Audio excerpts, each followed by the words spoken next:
This is episode 14, and today I'm going to go through how to freeze rows and columns. So to just give you a context for what this is, so if you have like really long tables, as you can see I've just copied and pasted multiple times, but you probably will have long tables, and when you scroll down, everything's really out of context. You can't see that this is products, or this is units, or this is retail price, and this is revenue. You don't really know that.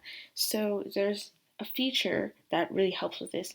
It's called freezing rows. So first you select the row that you want to freeze. In this case, it would be, for me, the heading. All you have to do is go to view and freeze and then one row, and you would actually go to up to current row. And what would happen is when you scroll down, the header is actually frozen, so you can continuously see the context with which you're looking at everything at, which can be super useful. To continue learning about Google Sheets, make sure to check out the other episodes on Google Sheets, and if you're already all caught up, make sure to check out the videos that I post every Wednesdays and Fridays.